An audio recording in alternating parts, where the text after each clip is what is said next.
There is nothing to worry about. You're gonna be just fine. You'd be surprised at the things you find when you go looking.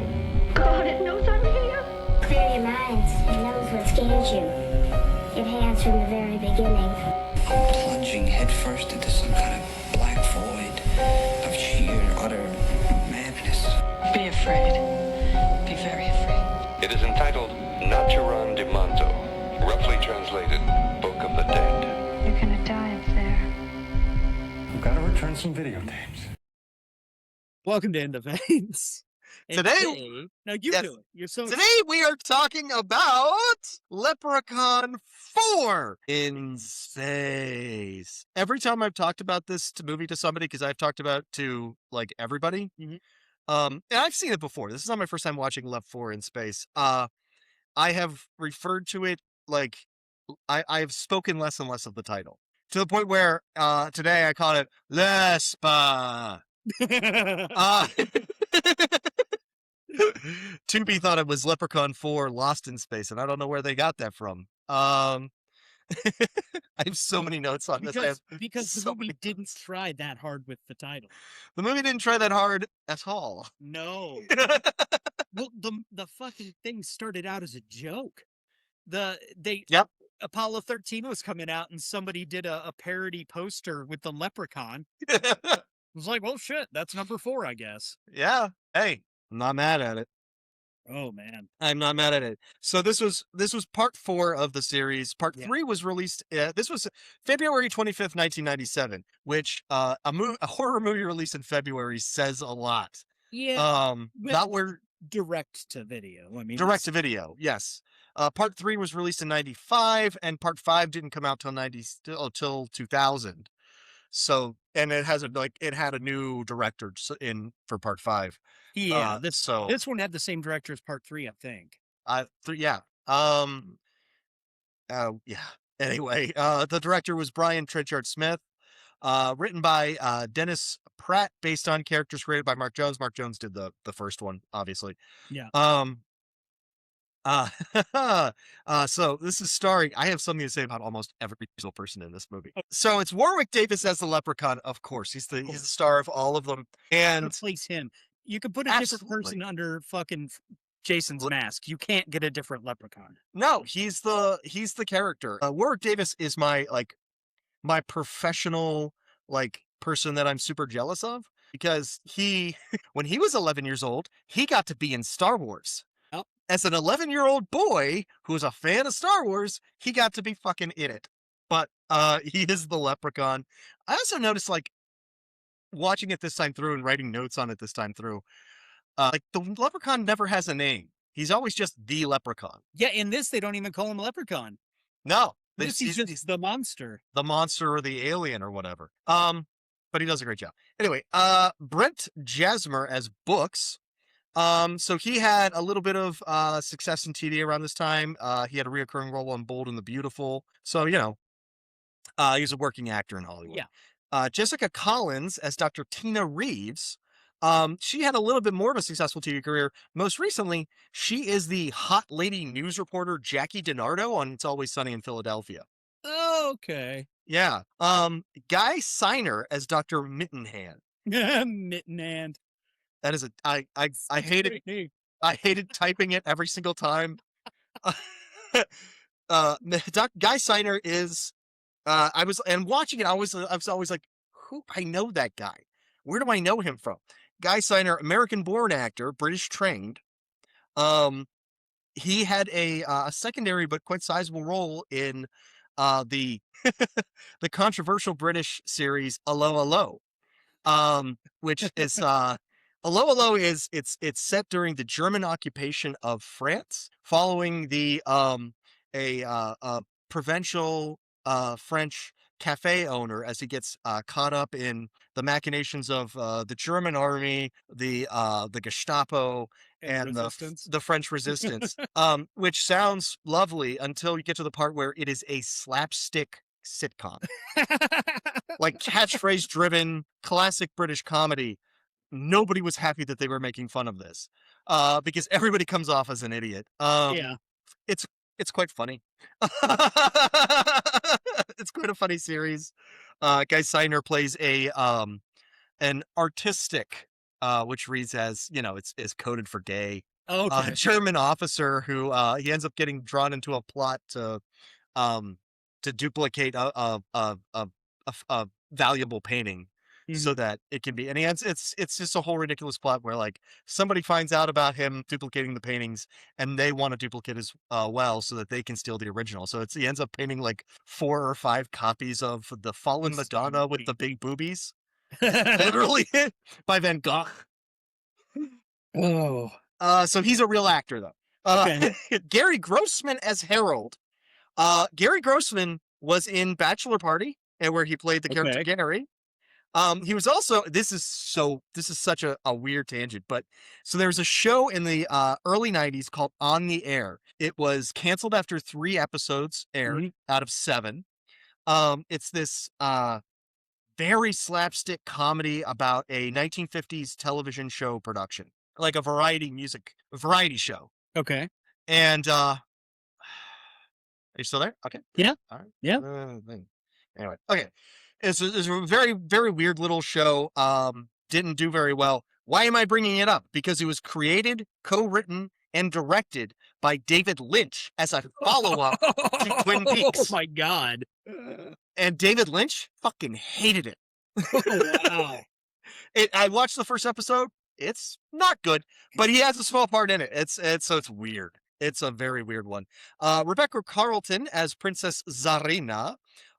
She's Australian, I believe, and she was on Baywatch. So she's got that going for her. Tim Call-Siri as Sergeant Metalhead Hooker. Yeah. So, and we all know R. Lee Ermey, who played the drill instructor in Full Metal Jacket, right? Right. Because Started he's a out- drill instructor in real life. And he started out as a technical advisor, and like Right. famously, he's like the only actor to ever get the okay to improvise on a Kubrick set, right? Oh yeah. Well, because he got the job by making a cassette of him just freestyling insults, like just a nonstop stream, like he wasn't even breathing. Right. Before he got the job, guess who was cast as the drill instructor? Metalhead. Yes. He actually is in. He's still in Full Metal Jacket as the door gunner. Yeah. Like they gave him like as a consolation prize, but it's he's the guy that Ermey pushed out, which is insane because like now Ermey is like, if there's a drill instructor character in like the 80s or 90s, It's him. that's him. Yeah. That's his claim to fame though. I was like, that's insane. Miguel A. Nunez Jr. as Styx. We just saw him in Return of the Living Dead. Yeah, the last movie we did. Yes. He was Spider. That's awesome. Debbie Dunning as Dolores. She was Heidi the Tool Time Girl in Home Improvement. Oh, yeah, okay. Yeah. Isn't that crazy? Mike Kenzino as Danny Boy. Nothing on him. Rick Peters as Mooch. One of 2 actors that Brian Trenchard Smith brought with him from Night of the Demons 2, where he played Rick. Jeff Mead as Kowalski. Brad York as Lucky. He played Kurt in Night of the Demons 2. And then Joseph Quinn as the voice of the computer, which I think has like 3 lines. Budget of $3 million. Of course, we have no data on how it did because it was direct-to-video release, but apparently it did decent. And I'm willing to bet most of that money went Apparently directly did good to... rental. They spent $4 on this fucking movie, so I don't know what you're talking about, Chris. so when I was looking at the stuff the director Brian Trenchard Smith, Yes. one of my like childhood like favorite movies, right there, just below Condor Man, Okay. was a movie called The Quest. Did you ever see this? I've heard of The Quest. I know So- of The Quest. I've not seen it. It was Henry Jackson Thomas Jr. was the kid at the time, and now he's in every single Mike Flanagan production. Oh, really? Yeah, he's the dad in Haunting of Hill House. He was the Ah. He was the dad in the flashback in Gerald's Game. The dad in in Midnight Okay. Mass. He's one of the shitty kids in the Fall of the House of Usher. He's in all. No fucking kidding. Yeah. And it's him. And when he was a child, he was in The Quest, where he plays an American kid who's also an inventor living in Australia. And he decides he's going to find. There's supposedly a like monster living in this big lake that's a quarry. Okay. like an old quarry that's filled up with water, and there's a monster. He goes out there, and he Right. sees this thing come out of the water and go back down, and so he builds himself scuba gear and a like spear gun and goes out there to fucking find the thing. But I thought that movie was rad when I was a kid, and the same guy directed Leprechaun 4. It was weird to see that he had directed that, and then this is what he was doing later. Because I love that movie. I haven't seen it in forever. It probably isn't as good as I Huh. remember because, you know, what is. But I yeah, it was one of those that would be on Disney or something. It would get a run of, Right. you know, it'd be on every couple of days for a few weeks, and I remember watching it a whole lot when it would just come on TV. Oh, Henry Thomas he's the guy that looks like if Corey Feldman hadn't done too many drugs. Kinda, yeah. Yeah. Yeah. Oh, that's wild. So that was his start, huh? Yeah. Interesting. Yeah, but it's a fun movie. I mean, spoiler Seems alert, fun. it turns out there's an old steam shovel from the quarry that every now and then gets activated at the bottom of the lake and it rises up. And the kid almost gets trapped in it and dies, but it's still pretty cool. I mean, bury the lead. That's the kid from ET, dude. Oh, is it the same guy? Yeah. How did I never put that together? I've seen it I now don't so, know. I've It's seen Elliot from so fucking many ET. times as an adult now. I'm glad he got that movie, The Quest, they showed sometime on Disney. Well, no, that was the lead because we're talking about Leprechaun 4 and the same director. Didn't direct Leprechaun 4. Fair enough.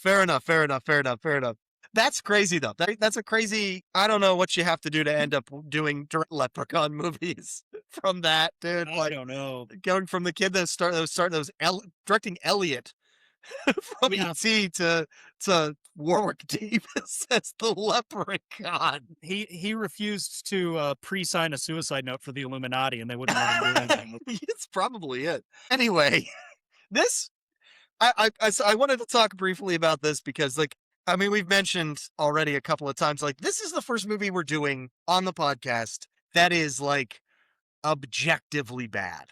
Oh yeah, It's a fun watch. It Don't get me is. wrong. I have a blast watching it, but this is not a good movie by any no, means. no. The production is very cheap. Yes. The acting is not great.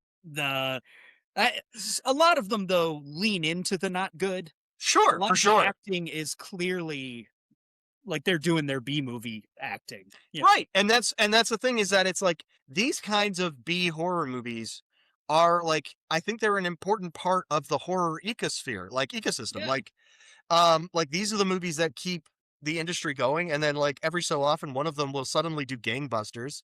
Yeah. And this is the reason that people put money into horror films. And even if they don't do gangbusters, they're generally so low budget that you can pump a couple of them out and still turn a profit.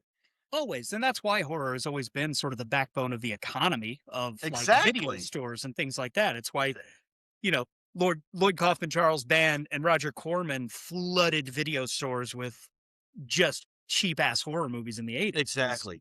You can't do a subpar drama and expect people to actually watch it. No, but you can.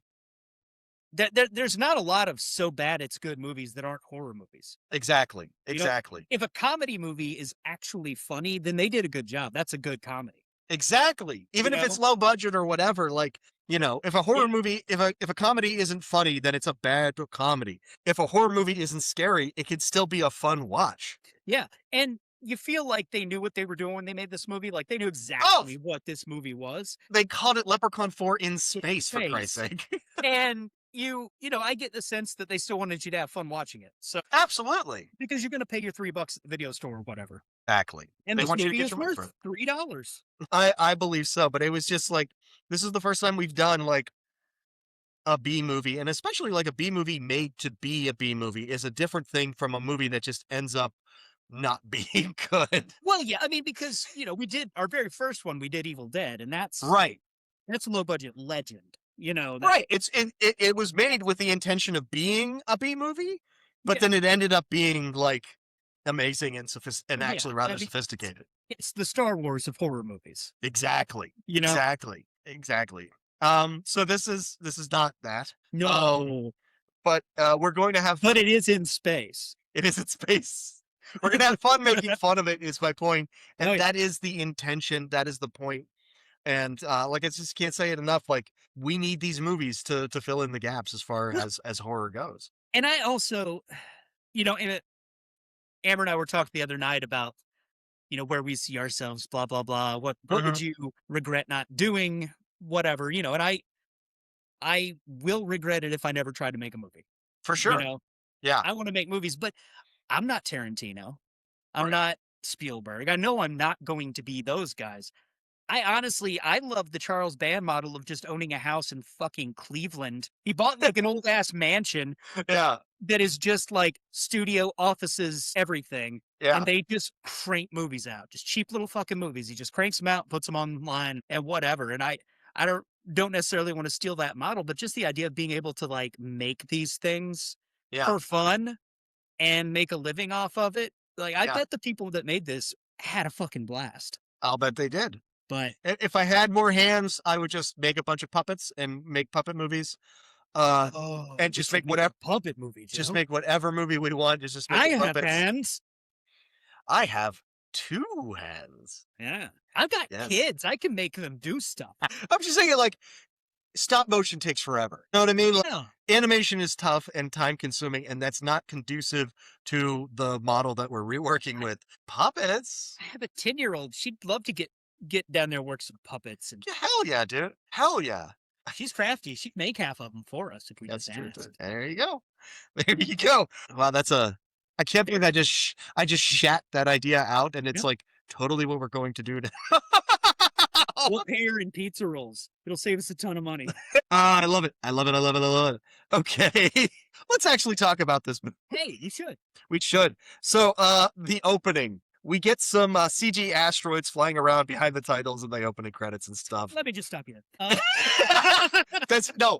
literally watched this movie and in 3-second increments because I would be like, pause. I gotta write a paragraph about what I just fucking saw. I genuinely do not understand the CGI in this movie because some fishing line and a wadded up ball of aluminum foil would have looked better. That's what I was like, what are we doing, guys? Like, you can do something crappy and it will look better than that. Like, you spray paint a shampoo bottle gray and put it on the end of a stick in front of a black sheet, it's going to look better than their spaceship. There are PlayStation 1 titles that have better, more realistic CGI. Yeah. Like, it's insane. Well, and apparently, like, it was the first render on everything. Like, it shows. They just were like, "Hey, how does this look?" Because it's all you can afford. It's an animatic. Yeah. There you go. Anyway, carry on. In half a day, I could have done better here in my basement. I'm telling you. Shit, I have in my house, right? Right. Like, you could have just spray painted a goddamn deodorant. Yes. And stuck glued some fucking greebles on it, and it would have been better than what we got. So we get after the asteroids, which don't factor into the story, by the way. I don't know why we're showing asteroids flying past. After these crappy asteroids, they're in space. Oh, excuse fucking me. We can't do like a Starfield like Star Trek has. We don't have the budget for that. We don't have a screensaver from 1994. I can't breathe. After that, we end on a particularly ugly spaceship. It's kind of just like a complicated cylinder, but it's every time they show it, I'm like, why? Why? Nobody knows. Put wings on it, something, dude. Jesus. Inside the ship, we get our first bit of the very original and totally unique Space Marines. This squad, they're gearing up. Seen that before? No, they're gearing up for combat, and let me tell you, these motherfuckers gear up a lot. So we got as we go through, Mooch wanders through trying to weasel cigarettes out of people. We mentioned that they have grenades. That's foreshadowing. That's what writers do. And we kind of bebop. Whoever made this. We kind of bebop through until Sergeant Hooker walks in, and he has a head dome, kind of like Ricky from Silent Night, Deadly Night 3, except lower budget somehow. And not Bill Moseley. Oh my god! And like, so the thing like covers half his head, and it goes like, so it's like exactly one like hemisphere of his head. Yeah. And there's a seam that goes right past his ear. And it is at different places every fucking scene. And it is the worst, crappy, makeup job I have ever seen. I know that kind of like wax fake skin that they used, that they clearly just like wadded up and slammed along this thing. Yeah, no, And it's Walmart Halloween makeup. it is about to fall the fuck off his head. Yeah. Yes. It is so bad. It's like pushes his ear out. It's Well, I mean, it almost is exactly the same kind of thing as you remember back when it was popular to do so, there was Terminator makeup every house. yes, And it yes. would be the little piece of metal and then that wax shit that you would kind of blend it. Just went around the edge. And for like an 11-year-old on Halloween, that's fine. Yeah. But this is a real life professional movie that we're shooting, Chris. And also, like, it could have worked except, well, it could have worked except that they, like, where they placed it next to his ear, like, just have it go a little higher up on the scalp. Like, Yeah. I don't understand what we're doing here. Neither did they. Anyway, yeah, evidently not. So he walks in and he gives them a briefing on the mission, which you would think that since they've been gearing up, they would already know what the mission is, since you have to know what kind of gear to take to know what kind of mission you're supposed to accomplish. But anyway, Just take all your stuff all the time. yeah, just take everything. You have 6 things. Take all 6 of them. So they're going down to an alien planet, Ithacon, to hunt down an alien that has been disrupting galactic mining operations. Yes. And it's interesting because this is a thing that I have with these Leprechaun movies too. There's not really, we don't know that they're good guys. We don't know if they're good or bad guys. We don't know anything about them, but we're being asked to invest in, from like different camera shots and stuff, in who these characters are. Like they're treating them as if they're heroes. And it's like, we have seen nothing to indicate that they're heroes. They're, Right. they're going after something because like they've lost $500 million or whatever, but their goal is just to murder. You know what I mean? Like, Yeah. so like, and you know, in the Leprechaun series, like protagonists aren't necessarily morally impeccable, but we at least get some indication of them as people. You know what I mean? But there is this sort of thing of like, because usually if a character was tempted by greed or avarice, immediately, you would know that they're a bad person.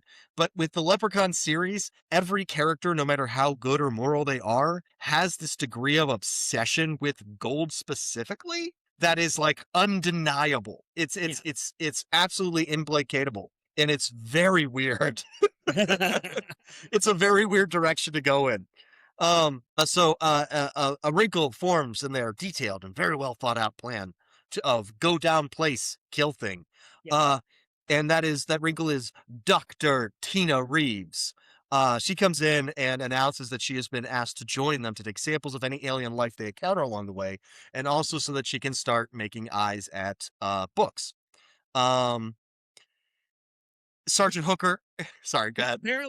Apparently books, they considered having him do a Stallone impression throughout the whole movie because he looks like Stallone. No. And, calmer heads prevailed, I guess.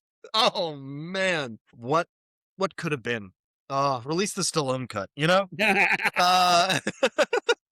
So Sergeant Hooker is upset by this, and he kind of FaceTimes Dr. Mittenhand to confirm that he doesn't want this person with them. When we see Dr. Mittenhand on the video monitor, it's just his face, which definitely means he's definitely not hiding anything. Even that is weird. Like, it's a weird, slightly, not like extreme low angle, but it's slightly shot up.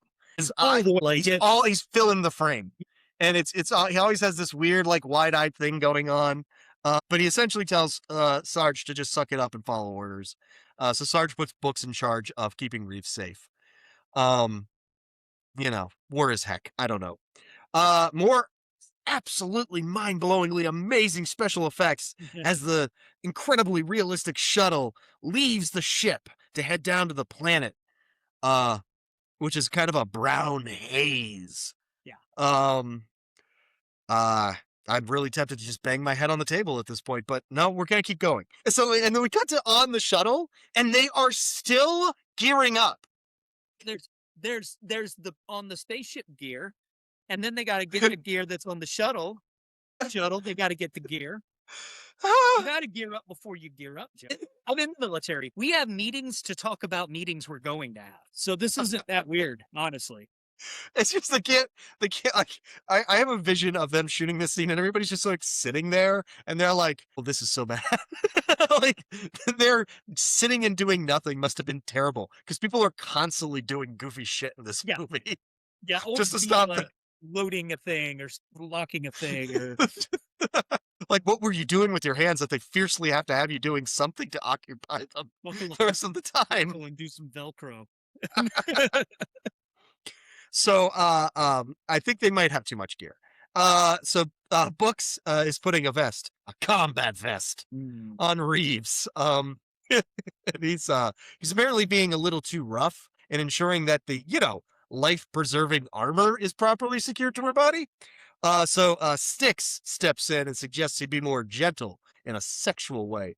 And Books pushes him out of the way. And then there's a kind of they get jostled or whatever. And Books ends up falling down on top of Reeves and possibly inside her. I don't know, judging by her expression. But it gets really sexy really fast, and they kind of just sit down or whatever. Meanwhile, on the planet, Princess Zarina is chained up, but also in like kind of a very sexy way. And she has been kidnapped by the Leprechaun. So the Leprechaun walks in, and they have a kind of accent off at each other because, like, it's only in this one scene, Warwick Davis, and only in the beginning of it, up until the point where I think he materializes like the food or whatever, and I think he's trying to be charming. He has he's pulling like a British accent almost. Yeah. And she's an Australian actress doing a bad British accent as well. Oh wow, I really ranted here about the Leprechaun not having a name. It's weird because like he's specifically cited as a member of the Leprechaun race, but like never has a name. And in fact, it would aid continuity between the movies because there is zero if he was a different Leprechaun each film. Yeah, I mean they could all just be twins. Different members of the species. Like that's just how leprechauns look, and they could tell each other apart. Anywho, why not? I don't know. So the Leprechaun is trying to kind of seduce the princess. The heavy question mark on that. He unshackles her and invites her to join him for a dinner that he magics up. He just sort of like summons it from thin air. Another problem I have with this movie is that people are constantly, as we'll see going along, people are constantly talking about killing the leprechaun, fighting the leprechaun, going out and finding the leprechaun. This leprechaun has godlike powers to summon things from nothingness. You don't have a hope in hell of fighting this guy. No. And it is also should be noted from this scene that the leprechaun does not appear to have to need to speak exclusively in rhymed couplets, because that is one of the more exhausting elements of other films in the series. Yeah. So the shuttle gets as the shuttle is getting closer to the planet, we see the Space Marines praying to God to kill everything, which is a weird moment. And Reeves asks about Sarge's radical head dome, and it turns out that he lost half his skull in the last war, whatever that means, and then he had to carry a soldier. I believe they're trying to indicate that Books was that soldier. No, I think they say explicitly at some point that it was. Okay, so it's back from the front lines or whatever, and then so that was how they restored him, was with a metal part of his skull. I don't care, like in the least way. I'm not sure why she's supposed to care. Meanwhile, because he's a hero. He is, really, in a lot of ways. So. Yeah, totally. Meanwhile, Lep reveals he plans his plan. So he kidnaps Serena because he's hoping to marry her and become a king. Yeah. And anybody who gets in his way, he's going to use his powers, telekinesis, perhaps. I don't know. He demonstrates it by shattering some champagne pain flutes. Because he's tired of being disrespected. He can alter reality. Yeah. Like, I don't know what it is that who he thinks is disrespecting him. He just murders a lot of people. It's because he's short. Is that what it is? Yeah. So if he becomes king, will he just get giant shoes? I mean, he can alter reality. Why don't he just make himself tall? Why don't he just make himself king? Yeah. Yeah. Like, declare yourself king of a place. Sure. You don't have to marry anybody. You just decide that. And anybody who says no, you could just be like, and now you're, a flower pot. Yeah. Or just exploded. Or exploded. Finally, the Marines land on the alien planet. It is a set of trash bags that have been painted and is lit with purple lightning flashes. Mhm. And they make a joke about it not being as bad as Detroit. Economic disadvantages. Ah, yes. Cut back to Zarina does not want to marry the monster creature until he promises her golden jewels. It's a very interesting take for her because previously in the same scene she was defending her father's honor because the leprechaun's like your father is a fool. The king is a fool because he gave away all of his riches to his people like an idiot. And she's like, he's a noble man. And then he shows her gold and she's like, he's an idiot. Yeah. Like, Yeah, he gets on board real fast. Like, real fast. And she's literally willing to sell herself body and soul for riches, for shiny, pretty things. Truly a complex world of contradictions. I wonder how that will play out as the film goes on. So the Marines approach the cave. I don't know how they decided that this was the cave. Like, there's no kind of thing of like scanning the planet. They just sort of show they up. know where he is and they're going to kill him. There's one cave on the entire There's planet. one cave. He wasn't not in the cave. He must be in the cave. Yeah, we looked everywhere else.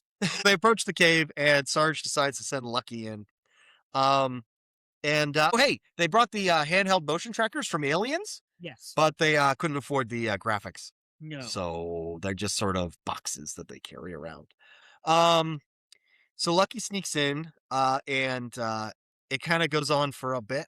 And then some kind of weird monster thing screeches at him. I don't know what it is, but it does. And then he shoots at it and yells, and that gives away the fact that he's there to the leprechaun. Yeah. And then later people are upset with him for having done that. Apparently wasn't important. But wow. Oh, shucks. Oh, shucks. But it's at that point that Zarina decides that she doesn't want to be rescued. She wants money. So apparently once he shoots, everybody just comes in. I don't know why they just didn't all go in the first place. Yeah. Because the next we see, Sarge is just disappointed in Lucky, because he gave away their element of surprise. And so then Lucky wanders back off on his own again, and he comes upon Leprechaun's like table O treasure. Yeah. And he takes off his helmet to start scooping gold and riches into it. And it's one of the things that I noted at that point was the helmets all have this weird like visor on them. Right.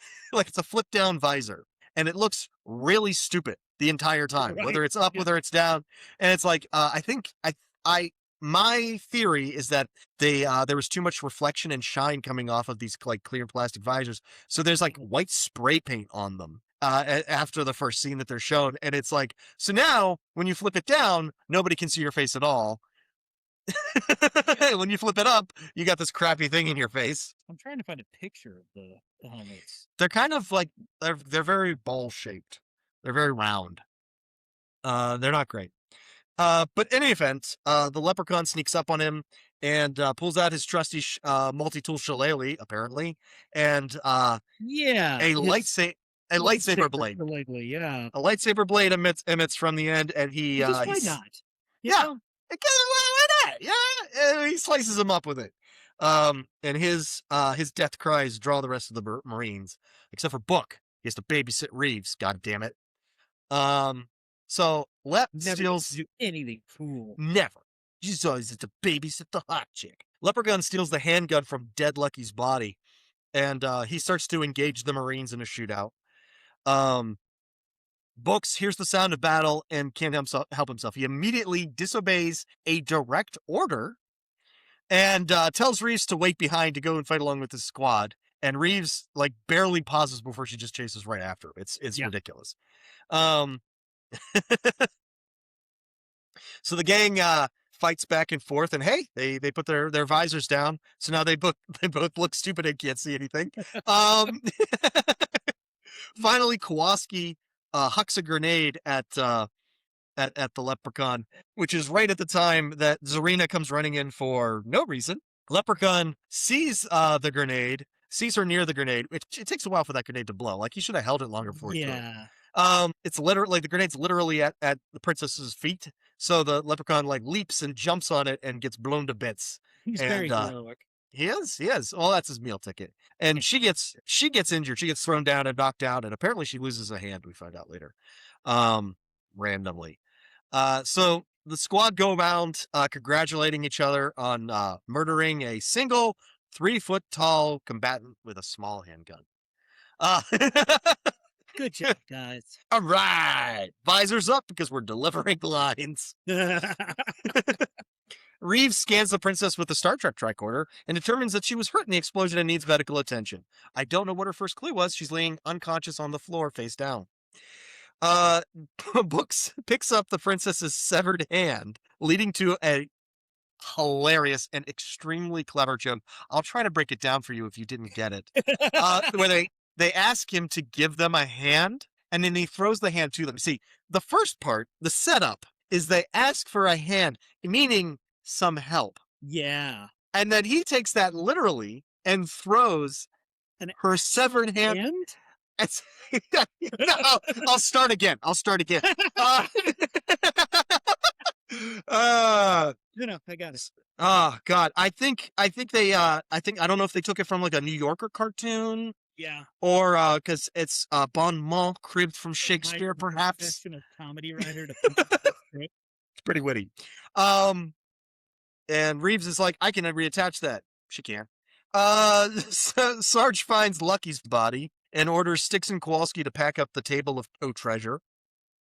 And Kowalski, though, needs a moment to mark his kill and urinates on the dead leprechaun's body. Yeah. Or at least a chunk of it.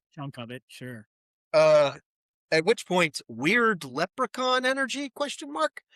Surges from the chunk up the stream of urine to Kowalski's nethers.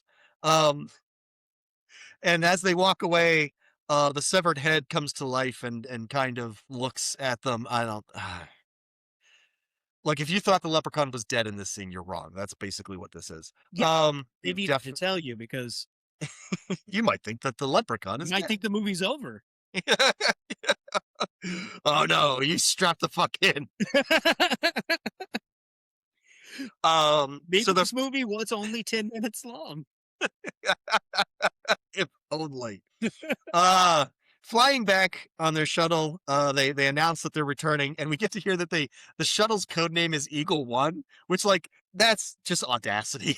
Like, Eagle One returning to base. Like, yeah, brother, you're Pigeon 2, if anything. And why they're calling to announce the return is unclear, because it's not like there's literally 2 other people on the ship. Yeah. And one of them is Harold, who does not give a shit. And the other is a disembodied fucking head with an arm attached, stuck on a computer. But anyway, back on the ship, Reeves has the still unconscious Zarina on her table and is checking out her jewelry while Harold plays with bugs, but in a science way.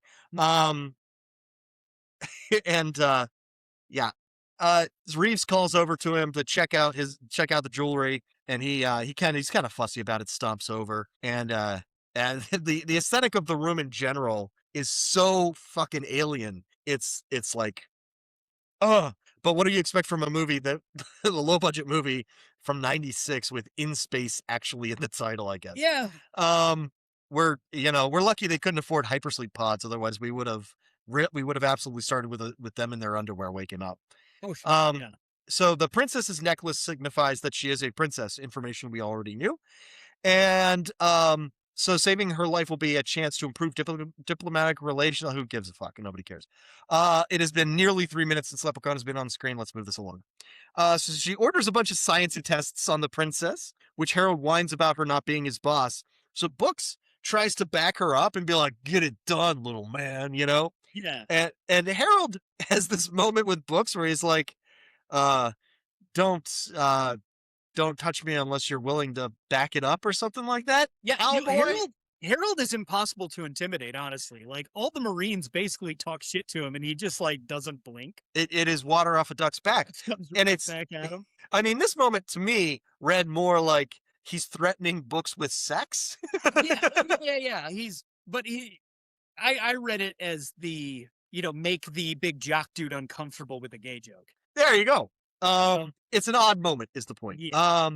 Reeves and Books have a little like Sam and Diane argument, like we really like each other, but we are fighting each other, and but we really like each other, and History between the two of them is very intended. You can certainly say that. Uh, he needs, but it ends with he's like, he needs to take her body off, her armor off of her incredibly, technically complicated vest. So he tells her he needs her to strip, and she's like, what? And he's like, Root. yeah, I need your armor. And she's like, oh, I guess so. So, in space, Meanwhile, in the cargo bay, Sergeant Hooker is hassling Harold about a large chunk of gold from the cave.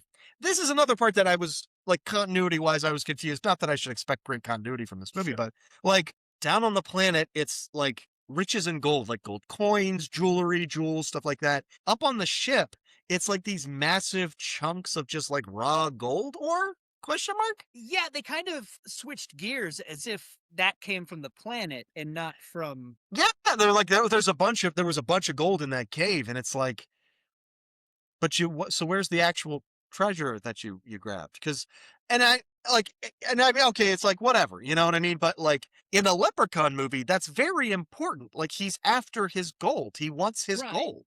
That's a big part of it. It's weird. That's all I'm saying. It's just a strange thing to fuck up. So Harold demonstrates that he uses a shrink ray to reduce everything to kind of like pocket size for storage, and then an enlargement ray to bring it back up to size.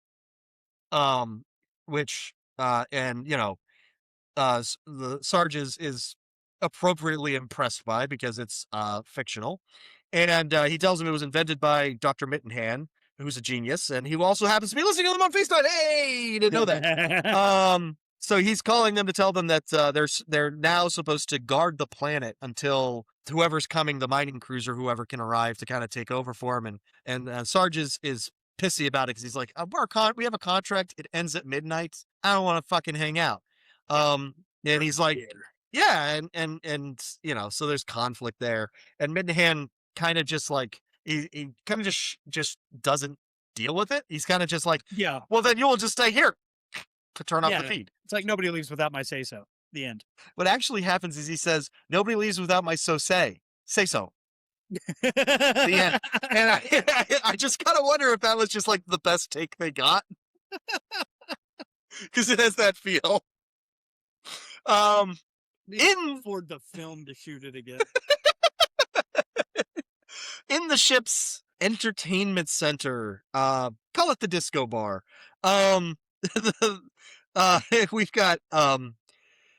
got several people. We got, like I said, Books, Danny Boy, Kowalski, Sticks, sitting around drinking, being assholes, and Kowalski and Dolores are dancing sexy. And they decide that they're going to go bang.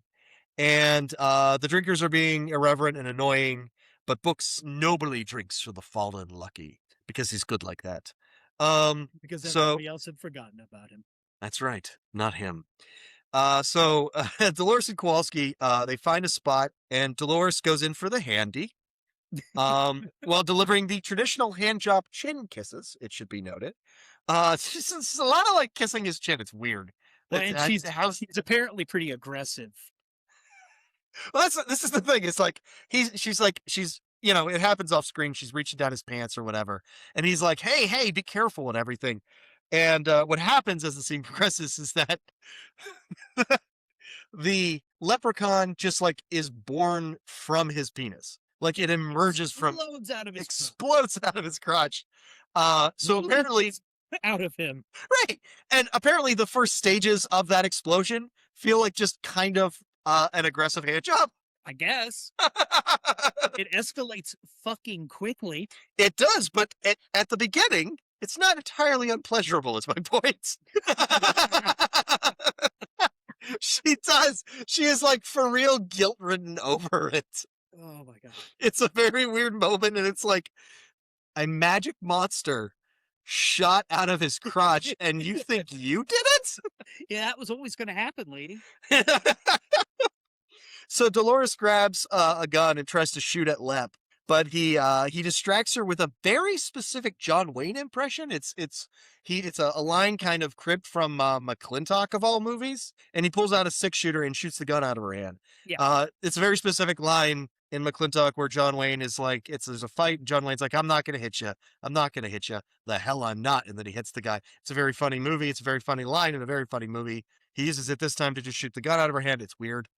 So she runs after he shoots the gun out of her hand, and he chases her. Cut back to the disco bar, and Reeves shows up, and she sees books across the room, and they kind of see each other, and she goes to get a drink, and he gets up to follow her, and I I put this down because this is an interesting parallel here. He is following her, pursuing his love interest. Lep just went to pursue Dolores. It's weird to have that same dynamic repeated. I'm absolutely not giving them that kind of credit because that's not what that kind of movie we're watching. Meanwhile, the leprechaun is stalking Dolores. He does this a lot. He is just in the shadows talking to himself. He talks about how he's immortal and stuff because he's the leprechaun. Woo woo. Meanwhile, Books is asking Reese about Zarina, and she's like, that hand that said don't mess around with because I can totally reattach it. I can't. He asks her if she's smart. She's like, you're a doctor. You must be pretty smart, huh? My penis. And she's like, and if this is how she flirts, she's a fucked up person.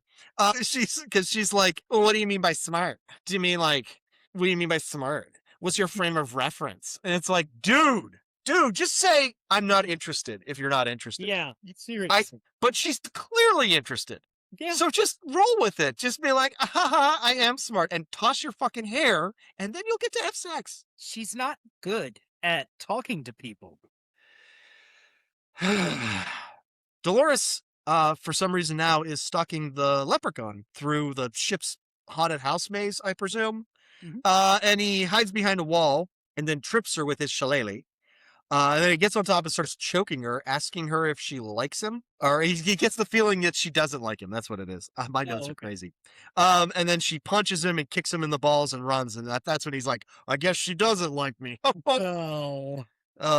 Yeah, that's, I believe that's that's from A Midsummer Night's Dream. So they just stole that whole scene. Meanwhile, Styx is running from the dance floor because Martina and Mooch are just humping the air, and it's uncomfortable for all of us. So he goes to talk to Books about his attraction to Reeves and how he's fucking it up. And Books is complaining that she might be too smart for him, which is kind of a big leap for that conversation they just had. That's why he asked if she was smart. All right. He Well, needed can to- you give me are you 3 smart? Because I can't deal with the 3.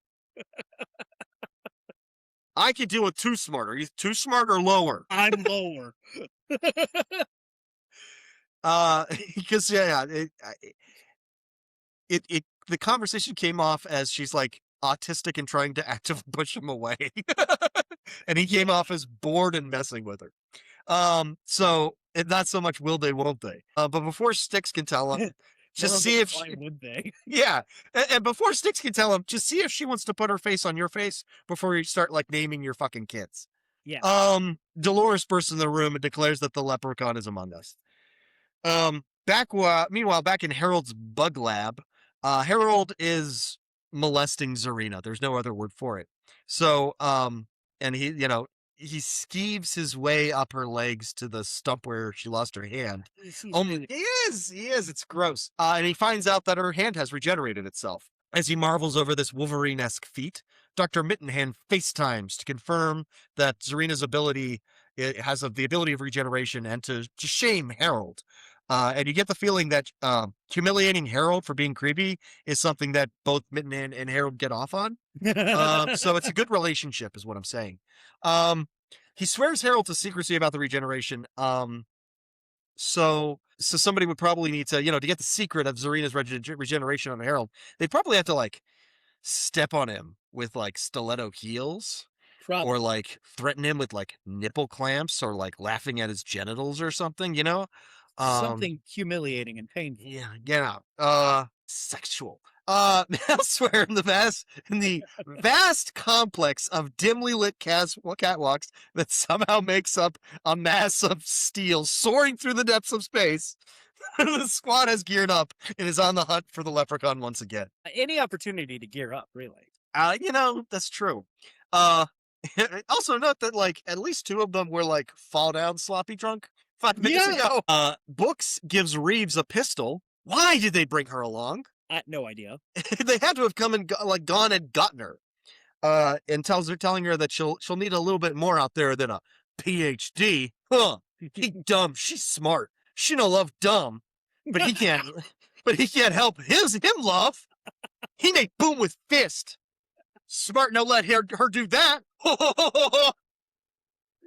Oh, he don't be America so he can have smart.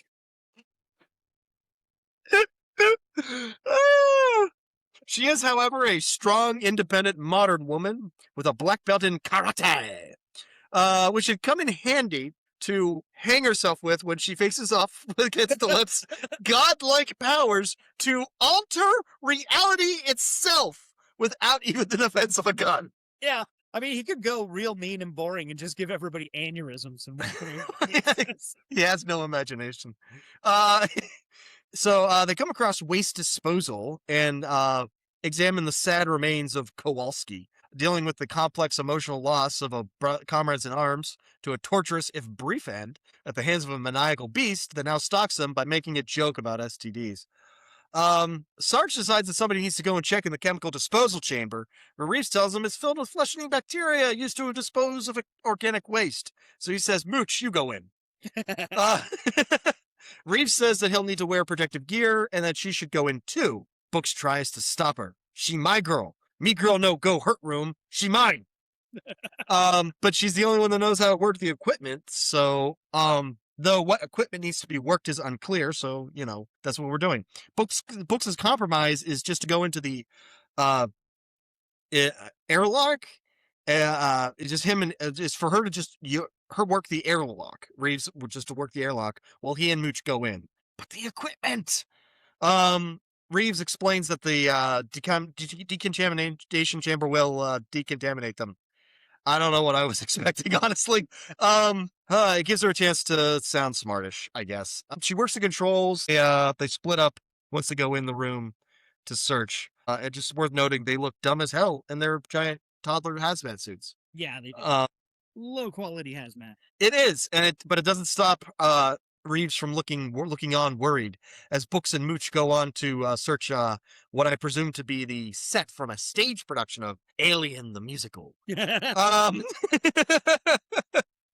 But aw shit, dude, Lep is in there too in a leprechaun-sized hazmat suit, and then that makes so little sense. It's actually kind of insulting. I mean, he can make whatever he wants out of nothing. He magically survived a grenade blast by bursting from a guy's penis. Why does he need a hazmat suit? Because there's not another penis handy to burst from. There are 2 of them wandering through his face. Yeah, but will they piss on him, Joe? Will they piss on him?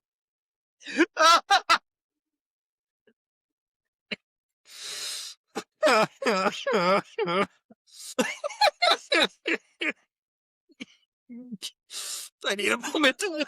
I need a moment. Oh my God, that hurts. Oh, Jesus Christ.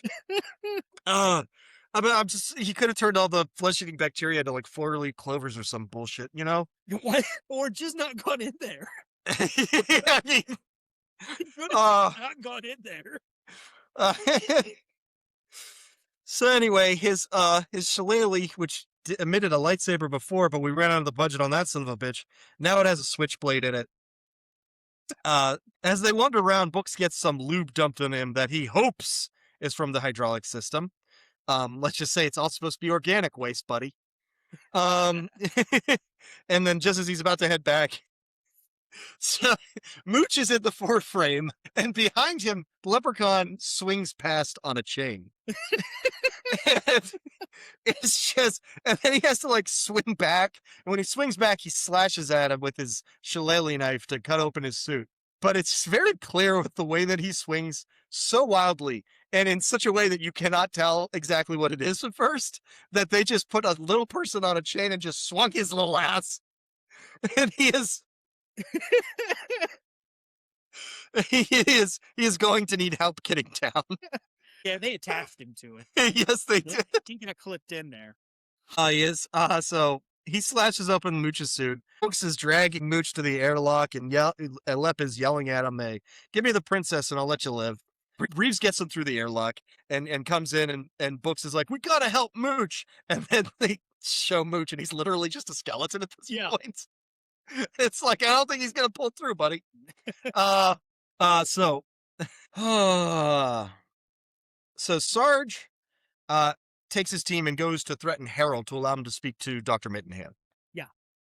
And Mittenhand shows up on his little FaceTime screen, and as they're walking through the lab to talk to Harold, there's like several female mannequins in the lab in various poses. It's weird. They're just like there. Nobody addresses it. It has nothing to do with the plot. It's just like, Harold's creepy, and that's what he likes. Yes, kind of a lot of them though. Like, put your fleshlights away, Harold.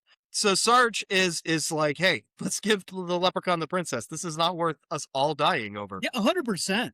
And Mittenhand is like, "Yeah." Mittenhand's like, "No, hunt him down," because they don't know about the whole regeneration thing. He needs the regeneration thing. They don't know any of this. Doesn't matter. And again, the leprechaun can alter reality, dude.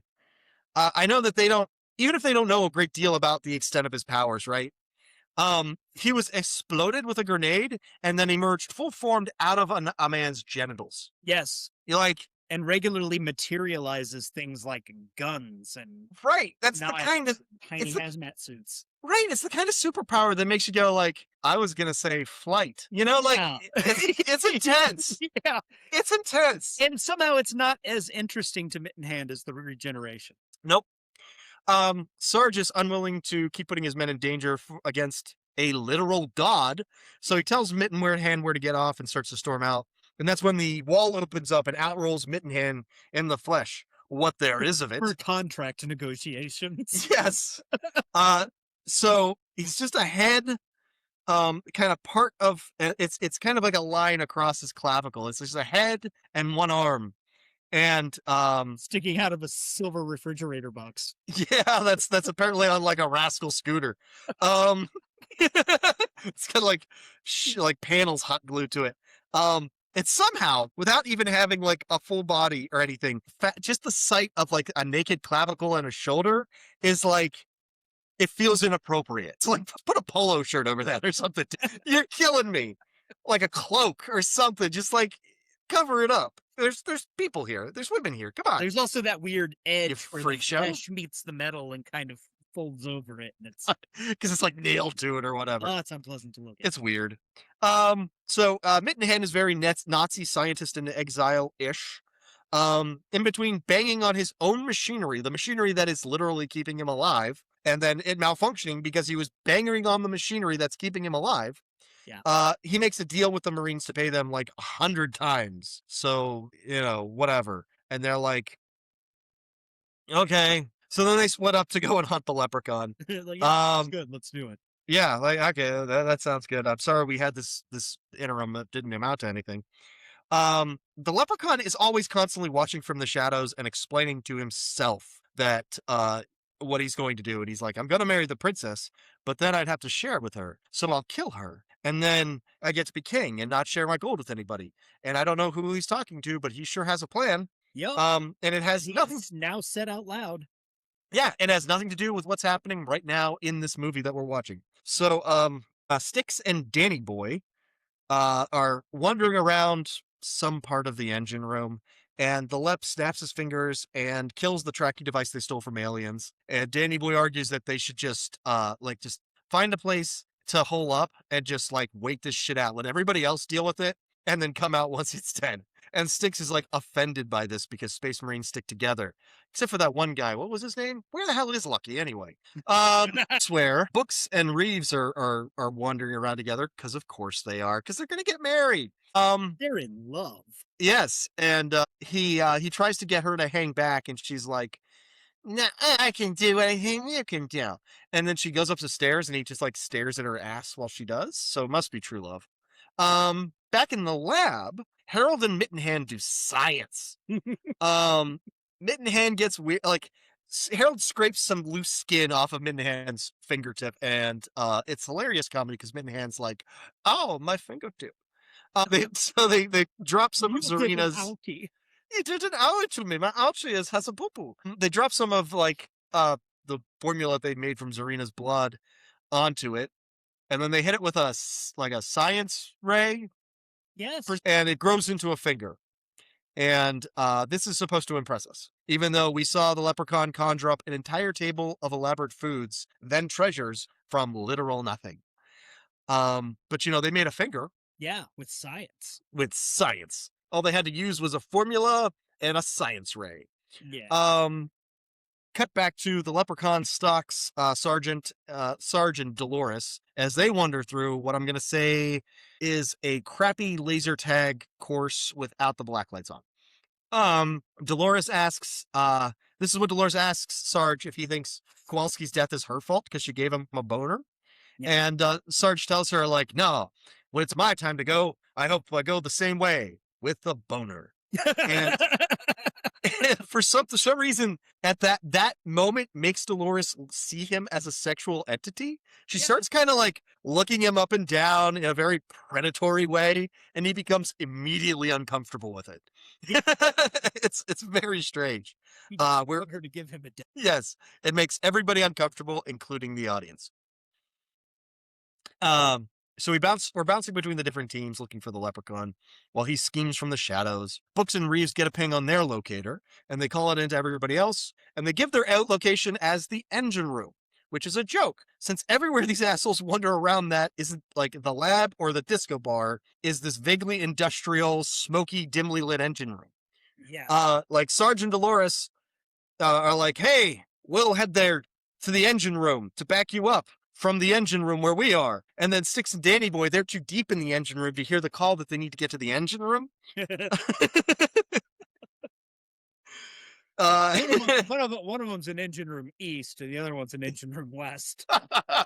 They're in engine room central. Yeah.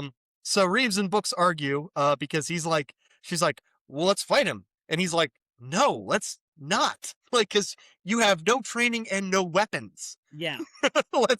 And it is my express job to keep you safe and as far away from the fight as possible. Yeah, but she does know karate. She does. And she's like, my name is Dr. Tina. Thank you very much. Of course. So then Books is like, all right. And then Whatever, lady. Leprechaun conjures up a pair of handcuffs and cuffs Books to like a ladder or something, and then starts shooting sparks at them and demanding they release the princess. So Books shoots at him to try and scare him off. They kind of go back and forth. Books tells Tina to go to save herself, and she's like, no, I won't leave you, because we're already married, apparently. Finally, he gets smart and shoots the cuffs off, and then he shoots like a pipe? I don't know. And then it catches on fire? Again, I don't know. And then for some reason that fire stops the leprechaun from pursuing them.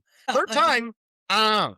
If I know nothing else about what goes into designing spacecraft, it's that you really want everything to be as flammable as possible.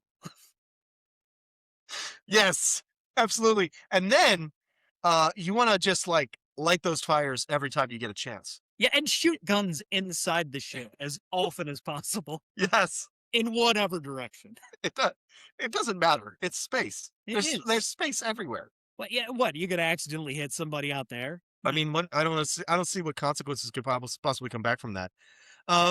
So they run while he is stopped by the fire somehow, and they jump on some kind of like a chain winch that lifts them both to the safety of a catwalk.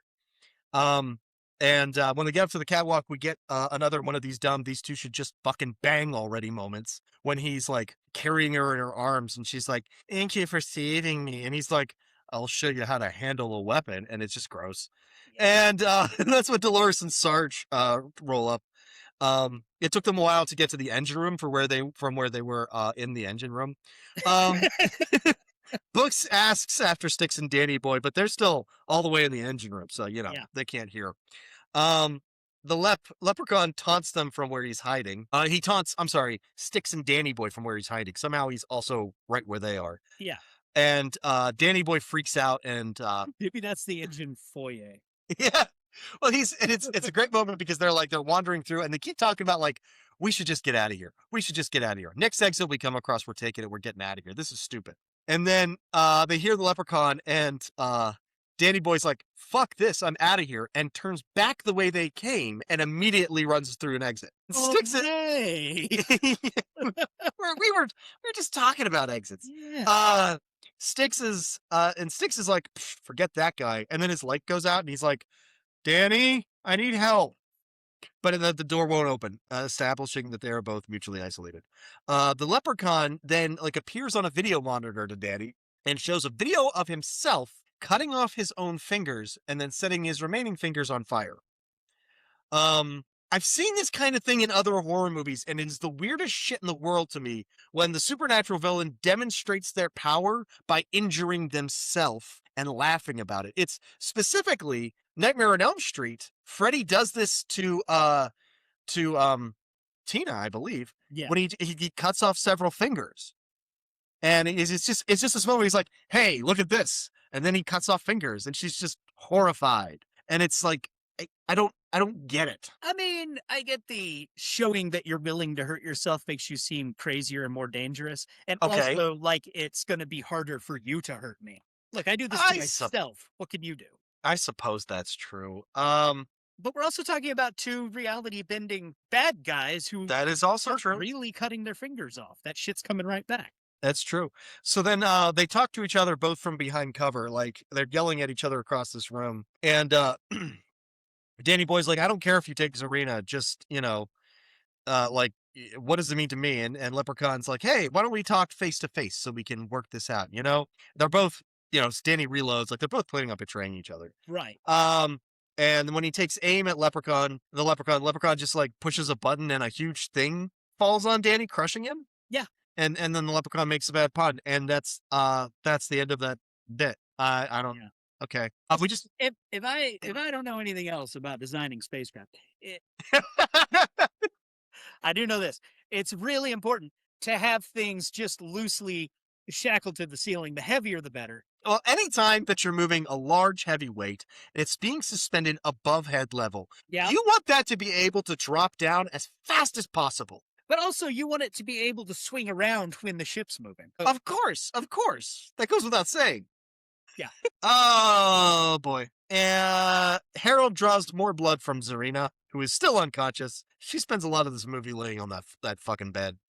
And yeah, she's in the beginning of the movie and the end of the movie, and the rest of the time she's just laying there. Dr. Mittenhand is computing the formula. I'm pretty sure the formula is just her blood, but okay. Harold kisses Mittenhand's ass, metaphorically. Mittenhand is finds him irritating. These guys are our comedy relief, is what it comes down to. Right. Mittenhand shares with him the pain of being a freaky head on a box and his desire to use Zarina's blood to make himself fully human again. And the sheer horror of his freakish half-life is played for hilarious broad vaudevillian comedy. It's weird.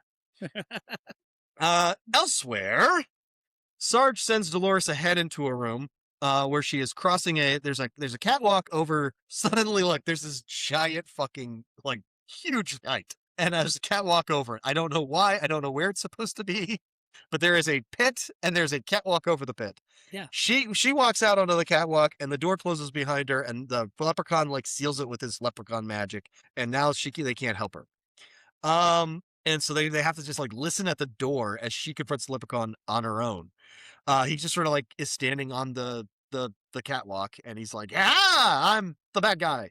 And so she shoots him and blows him away. And there's literally nothing left from his feet.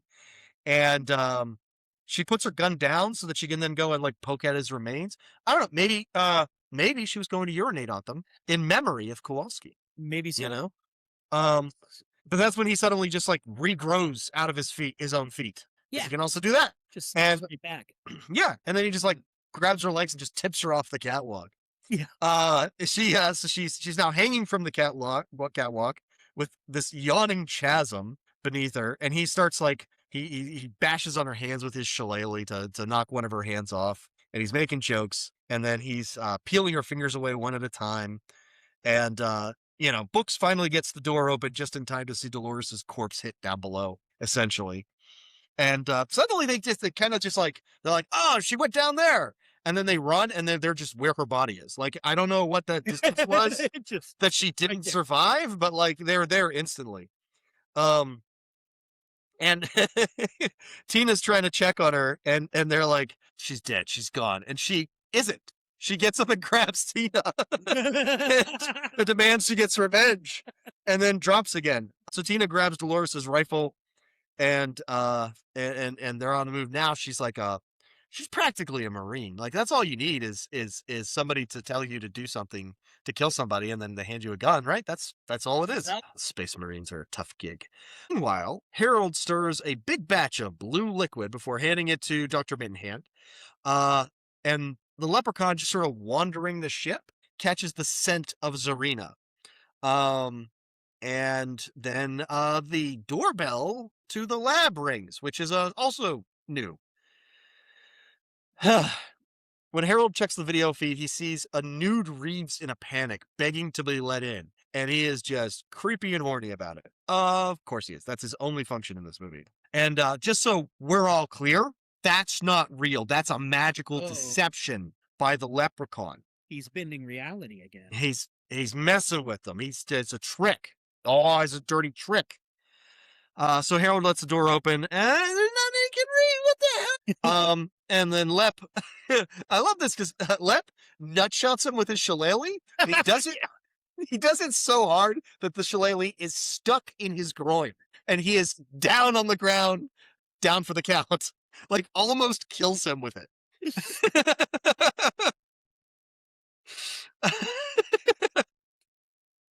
So he goes in and he demands Mittenhand tell him where Zarina is, and the fact that Lep barely stops to even acknowledge the freakish state of Mittenhand, like, says something. Like, is he so woke? Does he not see disability? Yeah. Or is he so single-minded that he doesn't notice? Or does the state of humans concern him so little that he doesn't care? I mean, he's basically a god. Why would he give a shit? Aren't you guys supposed to have more than one of those limbs? If anything, he's like, why don't you just grow yourself back, idiot? Stupid idiot. Fucking regenerate. Stupid. I've done it twice in this movie. That's the sad part. So Mittenhand, for his part, at the Leprechaun for not being more threatening, not being physically intimidating, which is saying a lot for a guy who was just a head and a hand. Yeah. So they each kind of like size each other up, warning the other not to underestimate them based on their appearance. But what Leprechaun doesn't know is that Harold pulled the shillelagh out of his apparently like annihilated sack, and discovered the switchblade function. So he's sneaking up on Leprechaun, and like he's gonna stab him with his own shillelagh switchblade. And in fact, he does. He stabs him in the back. And the Leprechaun, who's like you said, he's been exploded and regenerated twice already. Like, a knife through the back is nothing. He just sort of turns around and he uses his telekinesis to like hurl a tray at Harold's head, and it ends up like pancake flattening in a very weird cartoonish way. Yeah. It's strange. And he dies, I guess. Yeah. Flattened his damn head. Yeah. Leprechaun then turns on Mittenhand to punish him, but we cut away. The Marines figure out that Leprechaun is in the lab because they have their tracking devices. Sure. Leprechaun finally finds Zarina, and he wakes her up with a kiss. Oh, a little romance in there for you, Chris. Didn't think you were going to get it. And she wakes up. True love. She shoots up from bed screaming when she sees his face. And then she's like, "Oh, it's you." She orders Leprechaun to destroy Mittenhand, who we see is like his one hand is handcuffed to his place, and he has a ball gag in his mouth. The Leprechaun, it's like, oh, I have something worse planned for him, and he takes the prepared vial of Zarina's DNA puts it into a science blender, and he adds a scorpion and a tarantula and blends it up and then puts it in a syringe and injects it into the back of Mitten Hand's head Yeah. because that's all he has, and then laughs with Zarina while Mitten Hand just sort of like shakes as violently as a head on a stick can. Um, the Marines make it to the lab and confront Leprechaun, for all of his magic and whatnot. He just pulls out a gun and starts shooting back. It's so remember, weird. remember, like a scene ago when he shot fire out of his hands? Yeah, but it's like twice in this movie now that Leprechaun's gotten in a gunfight. Right, he just like pulls the gat and goes crazy. Yeah. They exchange fire like around Mitten Hand, who's just like twitching the entire scene until a vial of random acid apparently gets smashed by gunfire, bills on Reeves on her combat vest and starts to burn her. The distraction is enough that Leprechaun and Zarina retreat, and they get the armor off of the life-saving armor off of her and douse her with water and whatever. So then they give chase, and they're just like, yeah, we'll deal with Mitten Hand later. It's cool. They rush into the room after Leprechaun, and they don't see anything, and then Zarina just like comes out to distract them with her royal snobbery, and then Lep just magically appears behind them and magically plants dynamite all over Sarge, threatening to blow him up. Yeah. Again, this like that stuff just appeared out of nowhere, and it's dynamite. Like, he is toying with them at every moment. He is a literal god. As they kind of like, oh, we can't do anything, he's got a detonator, as they kind of wobble back and forth on that, Zarina just takes her boobs out, and then puts them away, and they leave. The producers wanted boobs. Like, I mean, clearly. They had to go back and shoot that. TriStar or whoever was like, no. Like, someone's like, oh, we forgot the boobs. You and guys. so the writer literally tried to come up with the dumbest fucking reason. Like, and he succeeded. succeeded. So I just wanted it to be the most idiotic reason for her to do it. Right. It's Reeves explains that on her planet, a female royal family member exposing her breasts to you is a death sentence. Yeah. And it's completely non-sexual. She just kind of gets him out and is like, ha, what do you think of that? Yeah. Yeah. Take that. They don't know what that's about. And then she puts him away and leaves. And in fact, they're like, the two guys are just like stick, because it's like, at this point, we're down to sticks and books. They're just like, yeah, all right, cool, boobs. So they magically march Sarge out in front of them. And so Lep and Zarina get away. It's the most idiotic excuse. I wrote that down. It's the most idiotic excuse to have tits in a movie I've ever seen. But it was the really stupid thing that they for sure did on purpose. Right. Oh, God, there's no way you couldn't. Chekhov's boobs. They better go off. So as Books, Reeves, and Sticks are going back, they backtrack through the lab. They notice that the Mitten Hand chunk is no longer on his scooter thing, but they don't have time to think about it. Zarina is in full villain mode, planning her return to Dominia and killing her father and taking the throne. But she wants to see all these peasants in her way slaughtered first. There is a case to be made here that they actually might work as a couple. Like, they seem to be on the same page on a lot of things, honestly. So with Sticks, Books, and Tina in pursuit, Leprechaun marches Sarge into the disco bar, where when the remaining Marines come in, they find him performing a drag show, essentially. Yeah, it's very strange. It's very weird, and I'm not sure what direction. It goes on way too long. It does go on for a long time, and I'm not sure what we're supposed to get out of it, because it's like, clearly he's being like manipulated by Leprechaun's magic, right? But are we supposed to take like and it's like, okay, so this is an assault on his hyper masculinity or what have you, but right. like he's or being like like deepest darkest desire, right? Is he being puppeted, or did Leprechaun use his magic to unleash something? Because neither, like, I gotta go with puppeted, because the way because he took him over and then marched him, Yeah, it doesn't and seem he did like a silly sort of like, huh, right, kind of And thing. we never hit a moment where he's like hyper embarrassed by the whole thing. No, So it's not like because it's like if you're forcing him to do it, like literally puppeting him, that it's not a reflection on him. yeah, You know what I mean? It's just ridiculous. And in that way it's embarrassing, but it's not like they know my secret desires. no, So it's just so it It's comes just across as just weird. it was just supposed to be funny, I guess. I guess so. It's just kind of juvenile. So as Leprechaun and Zarina pop up behind the bar to laugh at it, and even Zarina questions why are they wasting their time with this shit? Like, hey, Why hasn't he how- just summoned a spaceship from out of fucking nothing and zipped on out of here? like you remember how you have the power of a literal god? Yeah. Why are you using it to like essentially make somebody go quit hitting yourself, quit hitting yourself, quit hitting yourself? You know what I mean? Like and it's because Leprechaun's fucking nuts. Like he's a weirdo. Yeah. This is what he gets off on. Then she brings up the one thing that will always get his attention, his gold. After me, gold.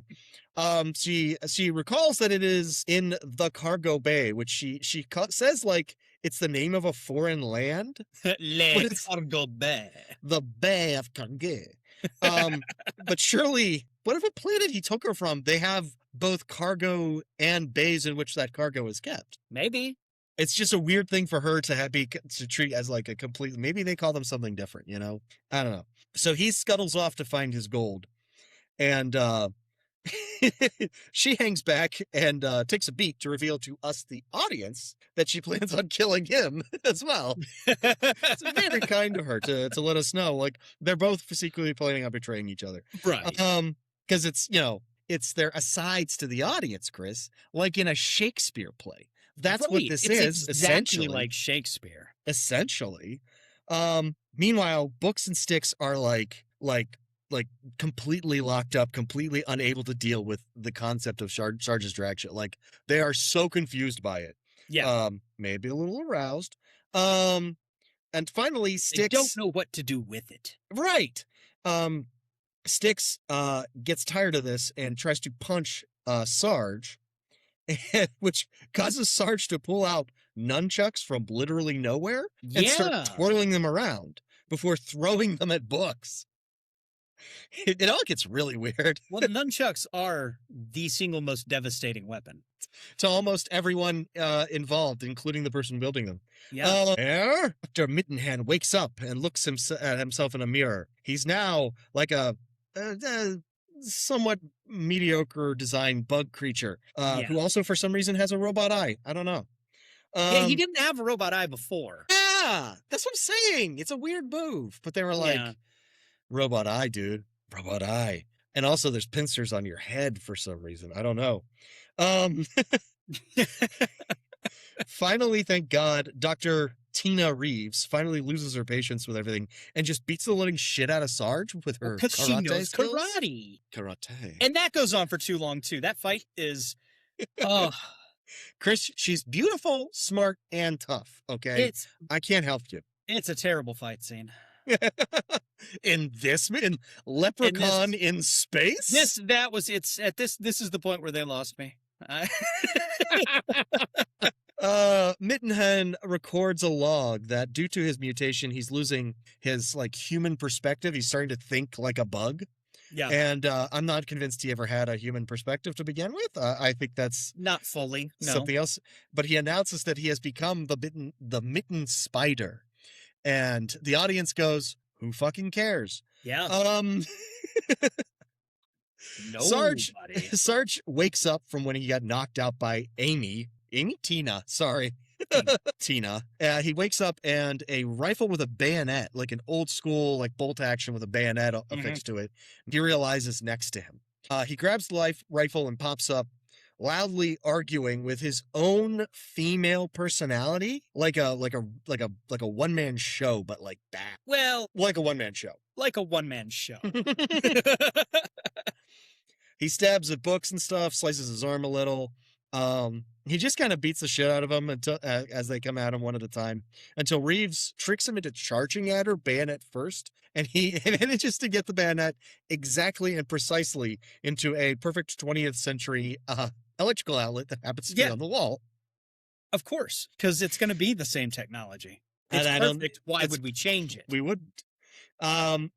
He ends up on the floor and his head dome comes off, and it shows that there's like nothing but electronics in there.